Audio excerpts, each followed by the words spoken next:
Hello everyone and welcome back to my channel, and if you're new here, thank you for joining me. I'm Katie and I've got some new stuff and it's not ink, woohoo! Although knowing my look it probably is classed as ink, but I'm going to class it as a watercolour. So I found these weird Japanesque colours on good old AliExpress and they looked weird, so naturally I had to try them. And they are a little bit like the Kuretake, the Gonzai Kuretake ones with the big pans, and they apply the same, but they're obviously not the same, as you can see. And what these are, for want of better words, tinted black watercolour paints. So you've got a reddish black, a yellowish black, a greenish black, a bluish black, a purplish black, and a brownish black. God, that was really hard to say. So you've just noticed I've done the swatches, and I'll have a little chat about it while I'm colouring in this picture you see before your very eyes right now.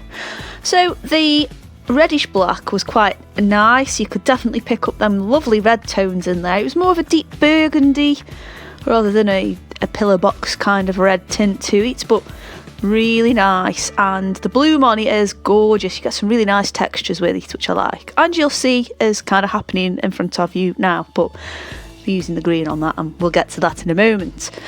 The yellowish black, oh, that wasn't a very nice colour.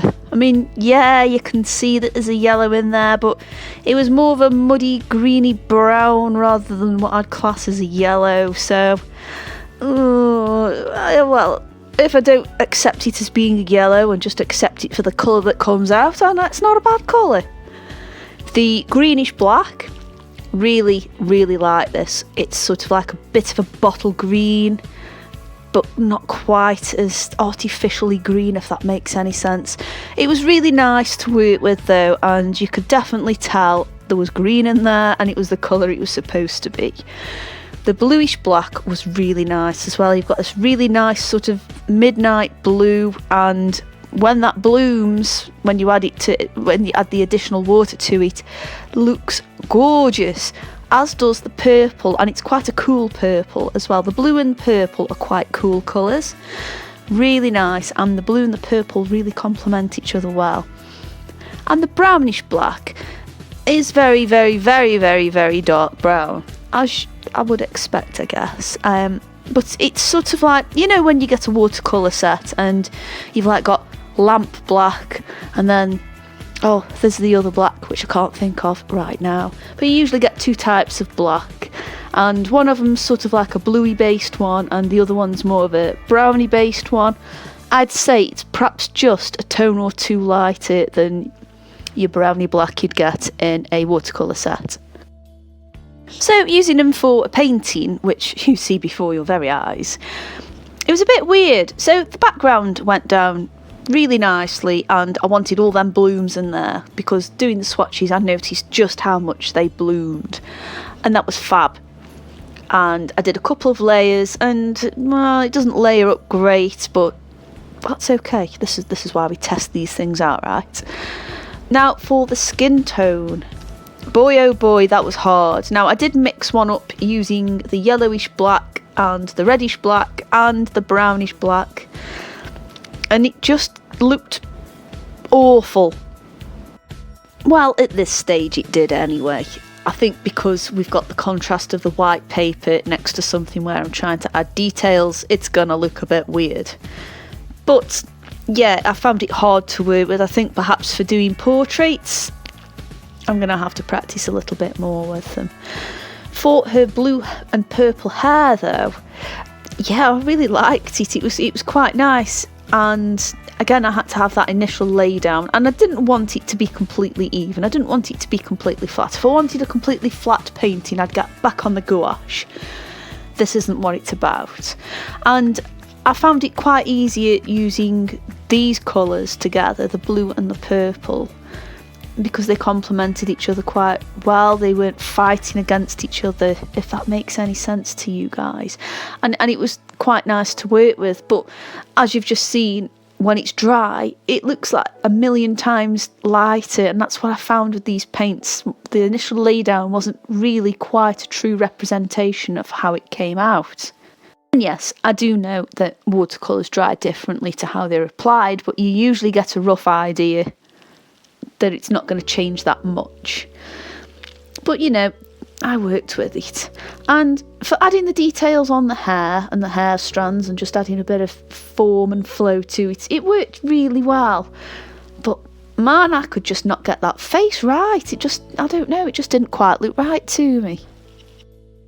And in the end, I did end up cracking and using a couple of colours from my White Nights palette, just to add a little bit more natural colours in there, because these colours were all just a little bit too unnatural for doing a face, or for this face perhaps.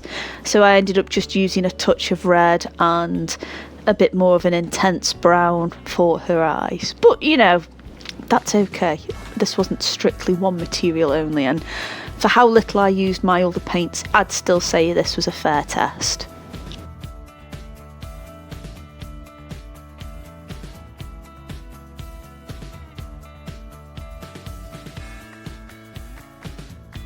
So another problem I encountered using this was getting the details in on her sweater. So there's me painting it down thinking, okay, it's going to be this colour, and then as soon as it's dried, it's not, and it was somewhat lacking. It was somewhat lacking pigment and tone, and I don't know, again, it was a problem. And maybe these are not the right paints for this kind of work, or maybe I should try and force it to work and keep at it and then come back to something like this when I've got the hang of these paints a little bit more. It did start improving though once I did start adding some other watercolours in there. Like I say, the warmer tones on her face are coming through now, and that just made it all a lot better. I don't know. I want to get used to these paints though, because they're just so weird.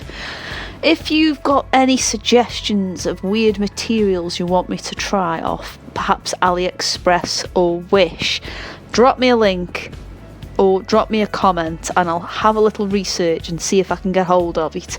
Certain things are a bit hard to get over in the UK, and I only use PayPal to pay, so some of the stores on AliExpress I'm just not going to risk it. At least I'm protected with PayPal if stuff goes missing. So yes, drop some suggestions in there or drop some links and I'll do a bit of research and give it a try, and obviously stick it on the video. I mean, we all like a Wish haul, right? And I do buy quite a lot of materials off Wish and AliExpress now, as well as Amazon and from my local art store, which to be honest is my preferred place to get them from, because I can have a little try of things. Like the paper I use, I buy that from, with the exception of them little round ones I used for Inktober, I buy them from my local store because I can feel the paper, I can get a good idea of what the weight's like, I can have a little, I don't know actually, I just like touching the paper in shops. Does that make me a bit weird? Am I the only one who does that? Right, anyway, I'm waffling on a bit here. So to just add a bit more of a pop to the picture, I went around it again with a liner pen, and I went around it with a thicker liner pen than what I drew it out with.